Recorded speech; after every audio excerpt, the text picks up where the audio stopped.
Do you feel disconnected? Does your mate often misunderstand what you say? Do you want deeper conversations? Unfortunately, many mates don't actually listen to what the other one says, no matter how loudly or softly, clearly or often they say it. Their most important messages are lost in a muddle of words mixed with periods of painful silence. I know exactly how that feels. For more than 16 years, I lived in that frustrating space. Our conversations went nowhere. We were stuck in an endless loop of miscommunication. Counseling wasn't an option, and I felt totally alone in trying to figure out how to create a healthier marriage. So I read enough relationship books to choke a horse, but nothing changed, and our marriage ended. Hello, I'm Dr. Debi, and I've been helping men, women, and couples grow together for more than 25 years. Now it's your turn to learn what I learned and taught as a couples counselor and university professor. This is your personal development podcast packed with instant encouragement and practical tips. This is a safe place where women are valued and men are respected. We talk about biology, socialization, behavior, emotions, communication, and connection, because men and women are different. Always have been, always will be, and that's a very good thing. Several years later, I finally had the opportunity to go to college and on to grad school, where I earned my master's and doctoral degrees in clinical psychology. And I started counseling couples. For the next 25 years, I watched similar scenarios play out with the couples who came to me for help. This time, I knew the solutions. Although the content and context were different, each couple had developed one of a few predictable patterns that was easily recognizable within a few minutes of our first meeting. My job was to help them change the outcome of their story by teaching them just 3 key secrets to being heard. To this day, even years after working with me, my former clients still refer their families and friends to me for help with romantic relationships. I had discovered the secrets to better couple communication. And, in case you're wondering, I did find love again. I want you to have that knowledge and skill too, and it all begins with 3 secrets to being heard. Secret number 1, the one and only reason your conversations are going nowhere. Some people make love look easy, don't they? But you and I both know life is not all moonlight and roses. Romance always comes with a test. Wrapped up in the wonder of love, you protect your precious possession. In doing so, you begin tiptoeing around, which will raise questions for your mate, of course. Soon he or she starts to wonder about your actions, motives, or both. Now, questioning your mate's goodness, or at least their good intentions, will always lead you spiraling straight down the path to uncertainty and communication failure. You miscommunicate and don't know how to untangle it all. You misinterpret, jump to false conclusions. You knew it was too good to be true and begin to entertain doubts. You fail to believe, to hope for the best, and you begin to assume the worst. You enter into an endless loop of second-guessing about everything that happens. Remembering past pain and disappointment, you might withdraw, or you might attack. You start asking your friends, or searching Google, or looking for advice anywhere about what you should do. Suddenly, you can't see the forest for the trees. You don't even realize that you're afraid of being afraid of losing your amazing love. Yes, I said that right. You're afraid of being afraid. You don't want to experience abandonment or rejection, and you don't want to be judged or compared to anyone else. You want to avoid being hurt at all costs. So you build a wall. An impenetrable wall that no ordinary human being could ever hope to get over, go around, or break through. The ultimate in self-protection. You need that wall to survive. However, the wall not only separates you from potential hurt, it also separates you from love itself. The one and only problem couples ever have is that wall. A wall of protection that blocks understanding and connection.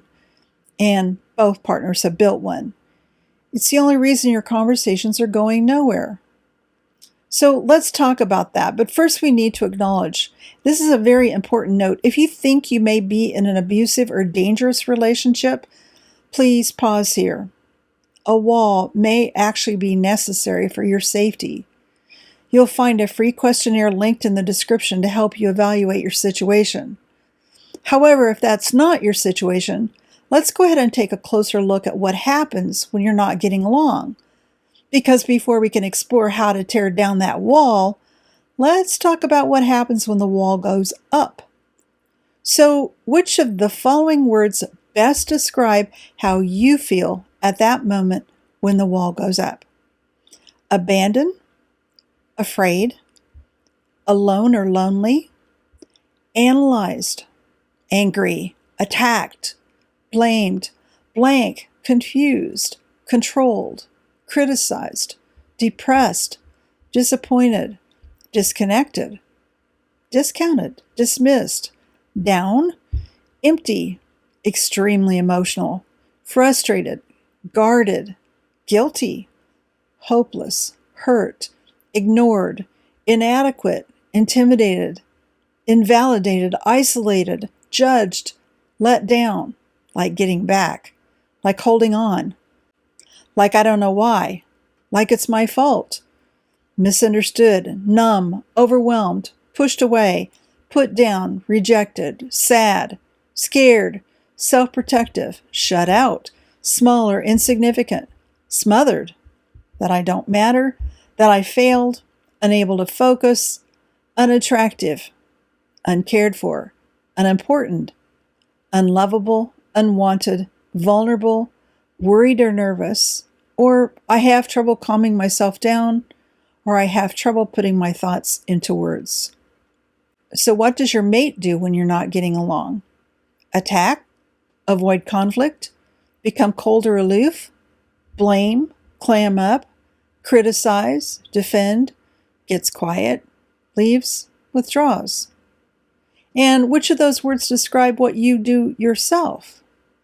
Then finally, how do you interact with one another when you're not getting along? Now, consider all that may apply to you or to your mate in this list. I become silent, withdrawn, and don't want to discuss things. Or I often get angry and critical to get my partner to talk. Or I often want to avoid talking about our relationship. I want to push my partner to talk about our relationship. Or my partner often pushes an issue and won't let it drop. My partner withdraws a lot and won't face an issue when I want to talk. At this point, you'll want to resist the temptation to implement a new strategy. Although it sounds like the right thing to do a different thing, it will only result in the same thing because of the story you're telling yourself, the story you've lived by all your life. And let's talk about that now. Secret number 2. Your bottom line question and why it's important. It begins with the story you've been telling yourself. Over the years counseling couples, I discovered that each person has one question they ask their mate over and over again.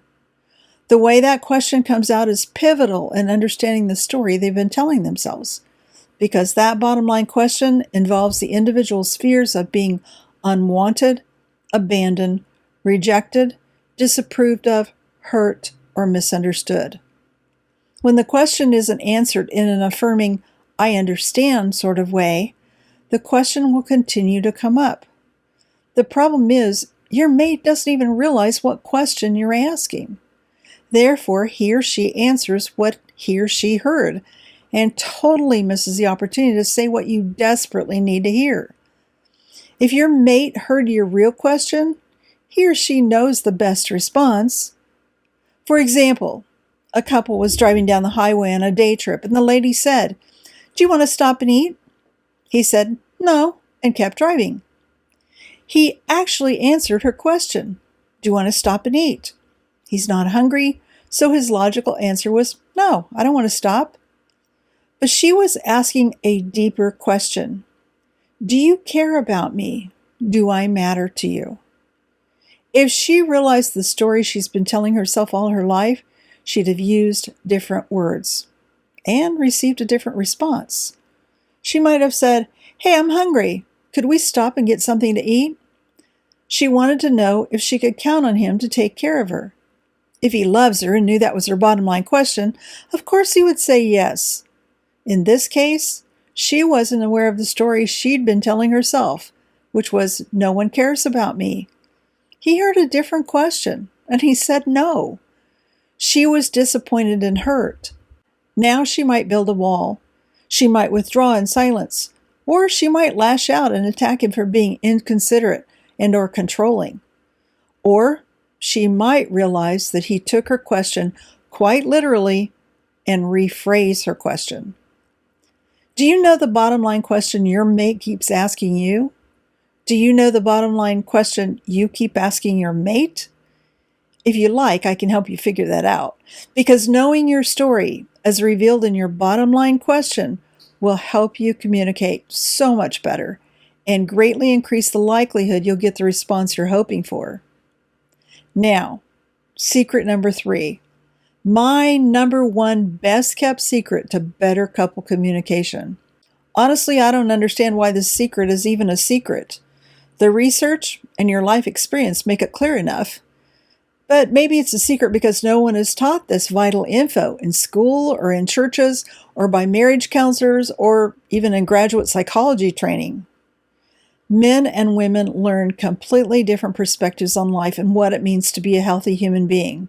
Now, that's a good thing if you recognize and maximize the best of both, which are different sides of the same human coin. Your biological makeup and your personality traits affect your life experiences, which affect the way you see the world and teach you how a mature person responds to challenges. Many times you miscommunicate simply because men and women learn to use language differently. He uses words to relay information. The fewer, the better. So he also listens in sentences, and he takes words at face value.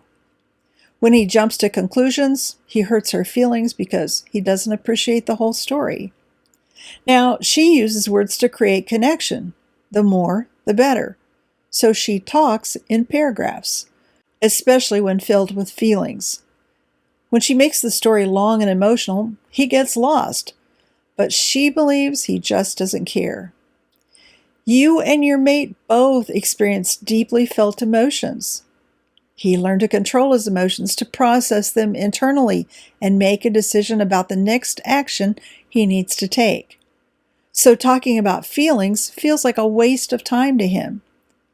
She learned to express her emotions, to process them openly with the people who matter most to her.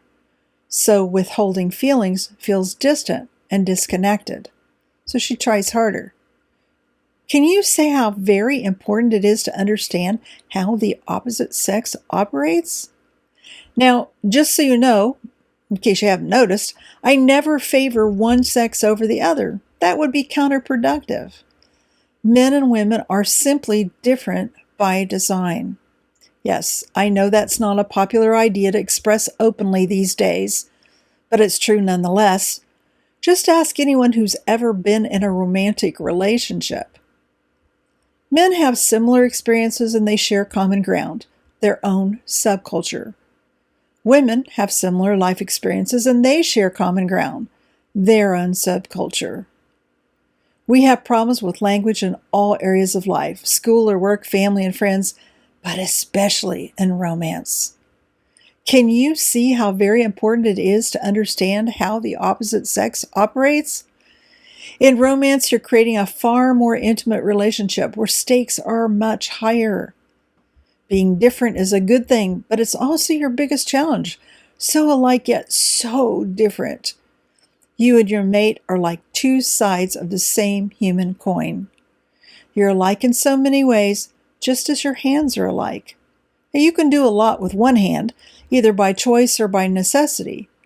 But with two hands working together, you can do a lot more. Remember, you might not hear these facts anywhere else. I'm a pragmatist who likes to keep it simple. You need to know what works, what doesn't, and why. So I created several free resources to get you started right where you are. First, you can download this episode as a quick start guide. It opens the door to many more great resources to help you get started on your own personal journey of discovery toward better couple communication. You can get the link in the description below. In 3 Secrets to Being Heard, you will, first, learn the one and only reason your conversations are going nowhere. Second, identify your bottom line question. Remember, it's different for everyone, and why it's important to know what your question is. Finally, discover my #1 best kept secret to better couple communication that will empower you to create a beautiful, lifelong relationship. By the way, this free quick start guide also includes a checklist that will help you recognize what happens with the two of you when you're not getting along. I know you know what happens to you, but seeing it on paper really helps to see the pattern and validate your experience in what happens when you're not getting along. So don't leave this episode without grabbing that free PDF. It's packed with insights to help you move forward, even if your mate isn't ready yet, because you deserve to be heard. You really do. What did you think? Did the information raise more questions? Do you want to learn more? Head over to A Wise Woman's Guide for show notes and links to the resources mentioned in this episode at awisewomensguide.com.